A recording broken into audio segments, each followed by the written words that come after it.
যার চাহিদা যত বেশি কম জীবনে সে তত বেশি সুখী। হ্যালো এভরিওয়ান, আসসালামু আলাইকুম।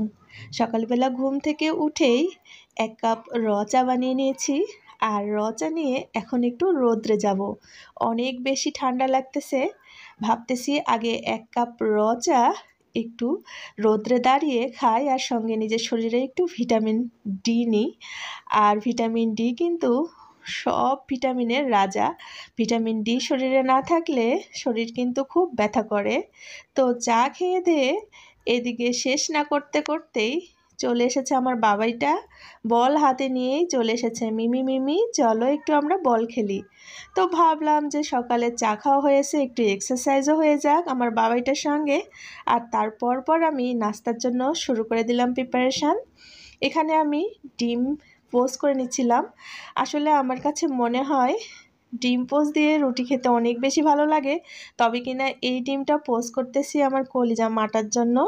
আর আমি আগেই আলু ভাজি করে রেখেছিলাম, তো আমার কাছে আলু ভাজি দিয়ে রুটি খেতে অনেক বেশি ভালো লাগে। আর মাটার জন্য আমি ডিম পোস্ট করে দিলাম।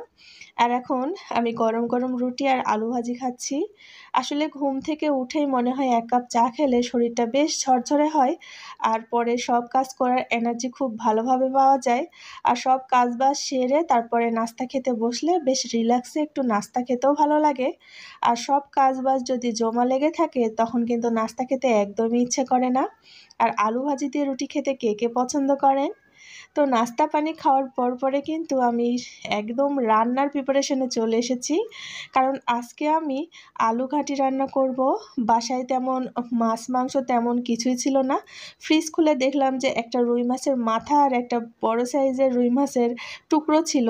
তো ভাবতেছি যে নতুন আলুর ঘাঁটি যদি রান্না করি একটু ঝাল ঝাল করে, তাহলে গরম গরম ভাত খেতে কিন্তু অনেক বেশি মজার লাগবে। আর শীতের সময় কিন্তু আলু ঘাঁটি খেতে বেশ বেশি মজা লাগে। আমার কাছে তো তাই মনে হয়, অন্যান্য সিজনের থেকে শীতের সময় আলু ঘাঁটিটা বেশ জমে যায়।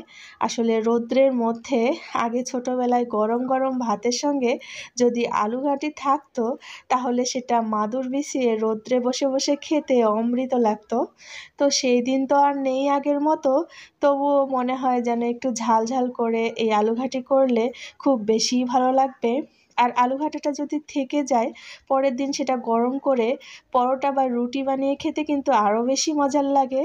তো আমার এই আলু ঘাটির রেসিপিটা কিন্তু ডিটেলসে শেয়ার করা রয়েছে ইউটিউব চ্যানেল এবং ফেসবুক পেজে। আপুরা যারা এই লোভনীয় টেস্টের আলু ঘাটির রেসিপিটা পুরো দেখতে চান, তারা কিন্তু অবশ্যই আপনারা ভিজিট করে আসতে পারবেন। তো সেই জন্যই বলে দিলাম। আর আলু ঘাঁটি পছন্দ করে না এমন মানুষ খুঁজে পাওয়া যাবে না। বিশেষ করে আমাদের উত্তরবঙ্গের একটা সেরা রেসিপি, ঝাল ঝাল মাছের মাথা দিয়ে বা মাছ দিয়ে আলু ঘাঁটি। তবে কিনা আজকে আমার রান্নাটা প্রায় শেষের দিকে, এখন ফুটে উঠলেই হয়ে যাবে।